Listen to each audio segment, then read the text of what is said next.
2.5 লক্ষের বেশি ভোটে জিতবেন তমলুক লোকসভা কেন্দ্রের বিজেপি প্রার্থী অভিজিৎ গাঙ্গুলি। তিনি শুধু সাংসদ হিসেবে নয়, তমলুক ও হলদিয়ার উন্নয়নের কাজের দায়িত্ব দেবেন মোদিজি। এমনটাই শনিবার অভিজিৎ গাঙ্গুলি মনোনয়ন জমার শোভাযাত্রায় অংশগ্রহণ করে মন্তব্য করেন রাজ্যের বিরোধী দলনেতা শুভেন্দু অধিকারী। তমলুকের মানুষ চাইছেন অভিজিৎ বাবুকে, তাই উৎসাহের সাথে মানুষ মনোনয়নে হাজির হয়েছেন। এদিন তমলুকের রাজময়দান থেকে শোভাযাত্রা সহকারে তমলুকের নিমতৌরুতি জেলা শাসকের দপ্তরে হাজির হন বিজেপির কর্মী সমর্থকেরা। মানুষের ঢলই বলে দিচ্ছে অভিজিৎ বাবু জয়লাভ করছে।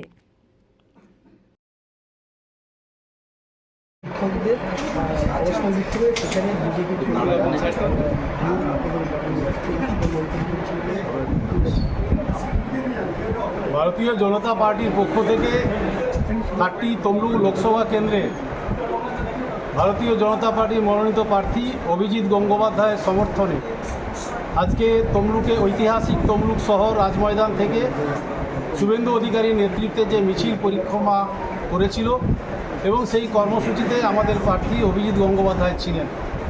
মিছিল শেষ হয় হাসপাতাল মোড়ে, কিন্তু দেখা গেল চাকরিহারা, আইনের বিচার ব্যবস্থার মধ্য দিয়ে যারা চাকরি হারিয়েছেন তাদের মধ্যে এবং তৃণমূল আশ্রিত শিক্ষা সেল, তারা বিভিন্ন রকমভাবে আমাদের মিছিলের উপর কটূক্তি এবং নানা ধরনের মিথ্যাচার কথাবার্তা এবং উস্কানিমূলক কথাবার্তা বলতে থাকে। স্বাভাবিকভাবে সেই জায়গায় দাঁড়িয়ে আমাদের কর্মীরা অত্যন্ত সংযতভাবে আমাদের সেখানে মিছিলের স্বাভাবিক অবস্থা ফিরিয়ে আনে, কিন্তু তৃণমূল কংগ্রেসের পক্ষ থেকে বারে বারে শুভেন্দু অধিকারী চোর চোর স্লোগান এবং নানা ধরনের আজে বাজে উস্কানিমূলক কথাবার্তা বলার ফলে একটা পরিস্থিতিকে অন্যদিকে ঘোরানোর চেষ্টা করা হয়েছিল। আমরা ভারতীয় জনতা পার্টির পক্ষ থেকে নেতৃত্বরা, কার্যকর্তারা আমাদের কর্মীদের সংযত করেছি। তা সত্ত্বেও তৃণমূল কংগ্রেসের পক্ষ থেকে দেখা গেল হাসপাতাল সংলগ্ন যেখানে শিক্ষকরা সেখানে অবস্থান করেছেন, তৃণমূল কংগ্রেসের শিক্ষা সেলের পক্ষ থেকে যে উস্কানিমূলক কথাবার্তা বারে বারে সেখানে বলা হচ্ছে, তার মধ্য দিয়ে একটা পরিস্থিতি অন্যদিকে নিয়ে যাওয়ার চেষ্টা করেছিল। কিন্তু আমরা, আমাদের কার্যকর্তারা সেই কাজ আমরা করতে দিইনি। তা সত্ত্বেও তৃণমূল কংগ্রেস এই ধরনের মিথ্যা এবং অপপ্রচার চারিদিকে করে বেড়াচ্ছে। এই ঘটনা অত্যন্ত নিন্দনীয় বলে আমরা মনে করি।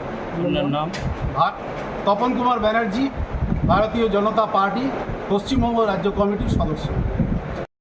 সব বর্ণাঢ্য শোভাযাত্রা করে তখনই দেখা গেল যারা চাকরি যাদের গেছে তাদের একাংশ নিয়ে যে ধর্ণা, সেখান থেকে রীতিমতো চোর চোর স্লোগান, তারপর একটা ধুমধুমার পরিস্থিতি তৈরি হয়। কী বলবেন?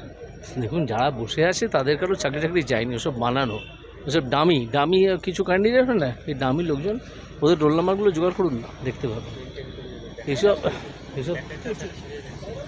হচ্ছে, ওরা হচ্ছে তৃণমূলের সাজানো লোকজন, ওরা এসব বলবে।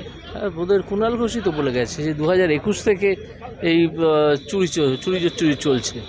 আমি তো ধরেছিলাম হাইকোর্টে বসে 2022-এ, তার 1 বছর আগে থেকে চলছে এবং নির্বাচনের আগে থেকে চলছে, তাই না?